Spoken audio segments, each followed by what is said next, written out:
Your dreams are bigger, bolder, and more badass than the life you're living now, but something just keeps getting in the way. Join certified coach and former therapist Diane Wingert for the Driven Woman podcast. She'll show you how to get rid of whatever is holding you back so you can stop spinning your wheels and up-level your life. Get ready to hop in and buckle up.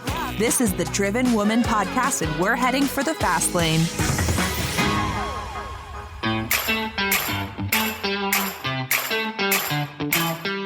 Hey there, Driven Women. Welcome back. And I got to warn you, I'm kind of on a roll.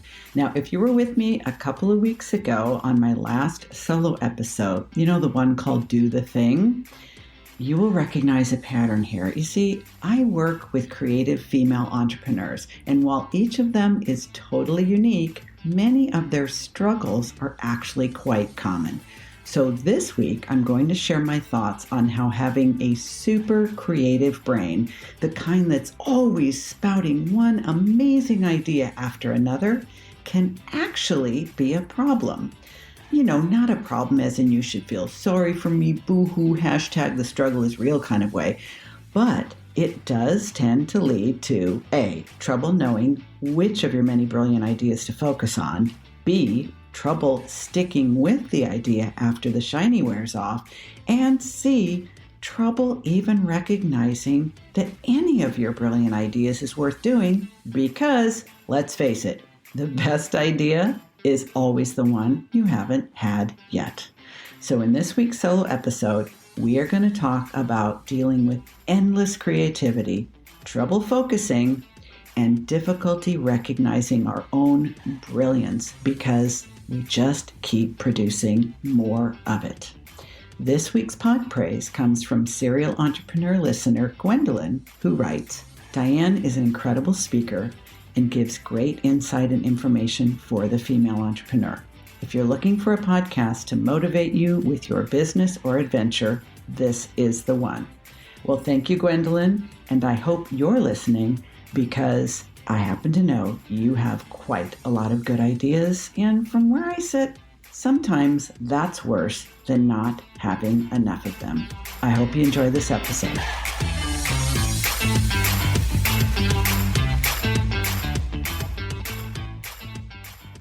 You know, like a lot of other smart-ass women I know, whether it's because they have ADHD, they're gifted, or simply have an overactive mind and imagination, I'm one of those people that has an abundance of ideas. Maybe you can relate.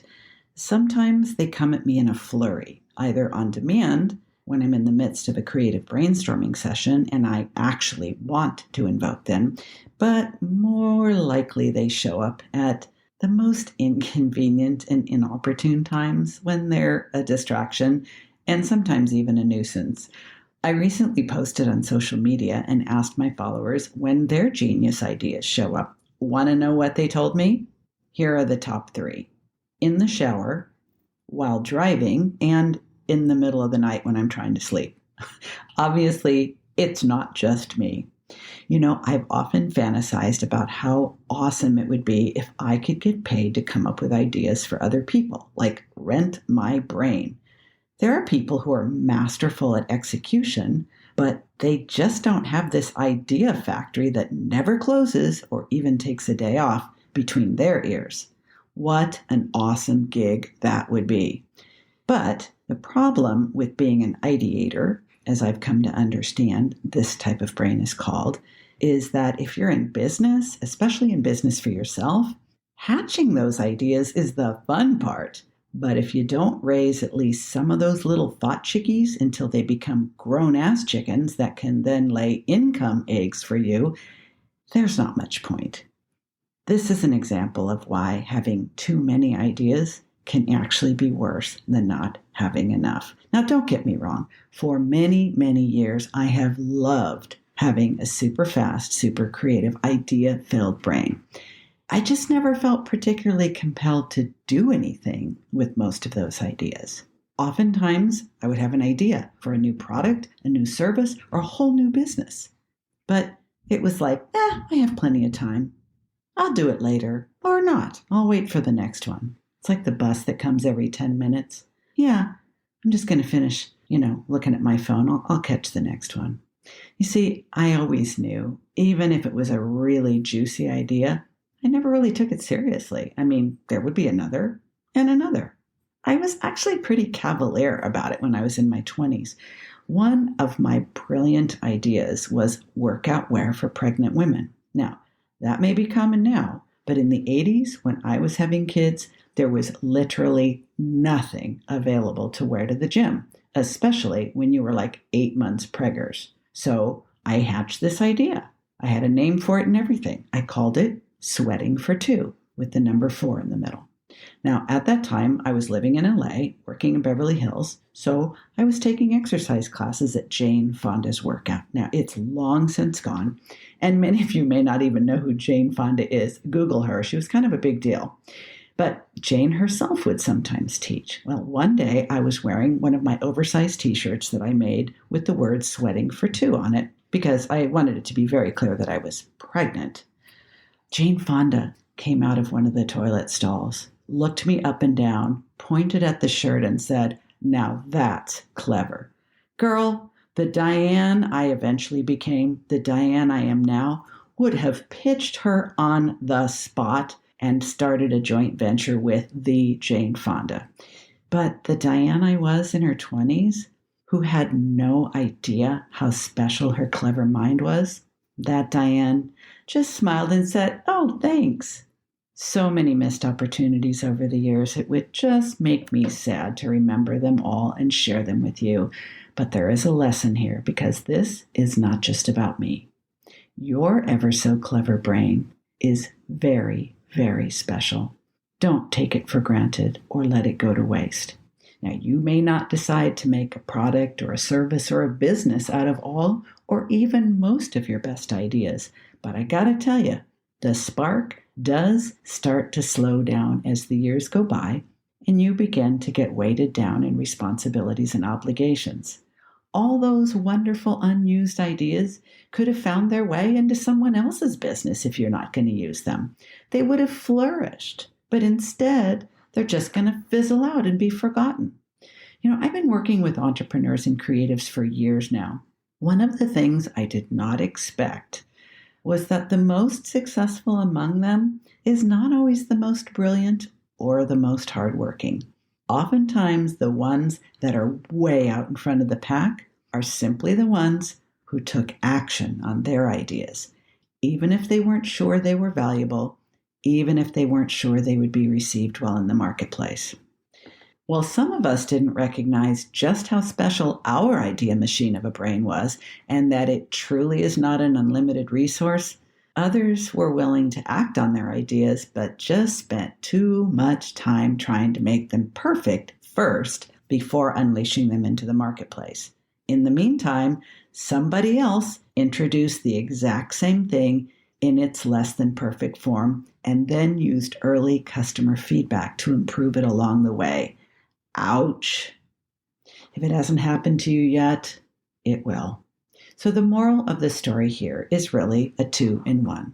Do not underestimate the value of your creativity. It will not keep producing top quality ideas indefinitely unless you start taking action on at least some of them. Now, this is not because your creativity will just stop. It's that you will become so accustomed to thinking your ideas are no big deal that you won't pull the trigger, no matter how many people tell you how brilliant they are. I know you know this is true. You also won't have the confidence to withstand all the uncertainty involved in putting your stuff in the marketplace, nor the stamina to hold tight when the doubters and haters come your way.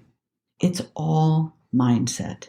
You don't have to be the most creative. You don't have to be the most original. You don't have to offer something that is so innovative people's eyelids will roll back in their heads. But you do need to get moving. And if you don't put your stuff out, someone will. You can't blame them or play the victim because they're only doing what you would have done if you had taken yourself and your brilliance more seriously. Now, the other part of this little lecture is that your perfectionism might be nature's way of protecting you from criticism and failure and rejection, but it's also keeping you from feedback, the kind of feedback that comes from your future audience of fans and followers, the ones who will be dying to buy everything you make and eagerly anticipate the next thing, and telling everyone they know that you are the bomb.com, but you won't ever know until you try. And that means you've got to ship it before you think it's perfect, because you're never going to know. Your brain does not know when too much is not enough. You will just keep on tweaking. The kind of brain that is spilling over the brim with brilliance never really knows how special it is, and never really knows when good enough is good enough. So please, take it from me. Stop overthinking. Stop second guessing. Let the market decide. You can always make it better. And when you get feedback after you offer it for sale, it will be the kind of real-world data on how to make it better. Don't trust your relentless inner critic. She's never going to be satisfied with anything you do anyway.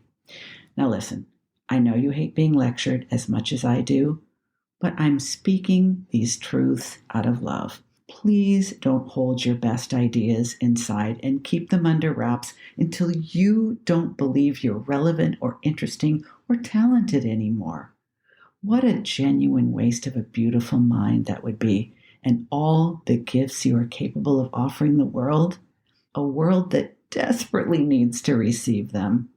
Our world is so full of hate and pain and confusion, especially now, that I think there has never been a better time to share your experience, your perspective, your art.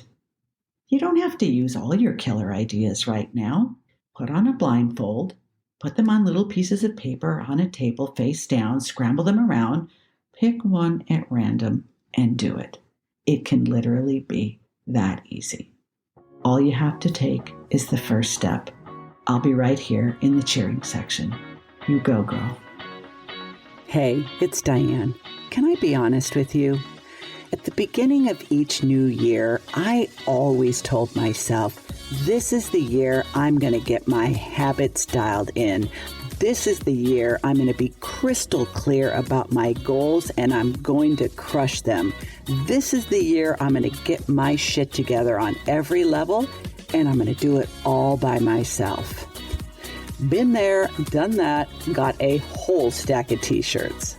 But it wasn't until I started working with my own coach that I realized what a difference it makes to have guidance, support, and accountability from someone who's not only like-minded, but like-brained. Yeah, I'm talking about another driven woman, entrepreneur, who also has ADHD and has got it going on. I have 2 openings in my signature one-on-one 12-week coaching program, and one of them might have your name on it. There's a link to a free consult with me in the show notes if you think this might be the year that you really get serious and go all in on an ADHD-friendly business and life. While you're thinking about that, have a listen to what one of my clients' success stories has to say about the difference it made to work with me.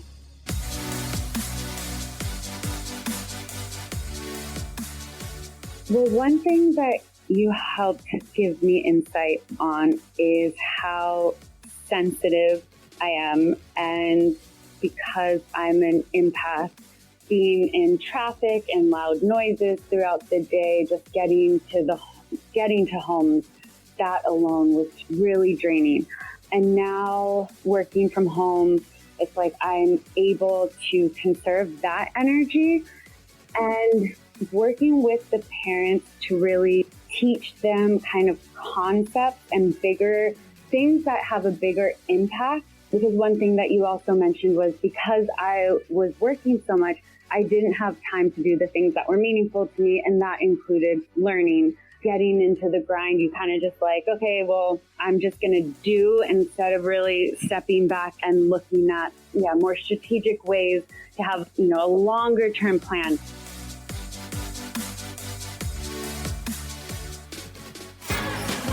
You've been listening to the Driven Woman Podcast with Diane Wingert. Want more straight talk and strategy each week that will take you from spinning to winning? Don't forget to hit subscribe in your podcast player so you won't miss a single episode. Then head on over to the Driven Woman free and private Facebook group community. See you there.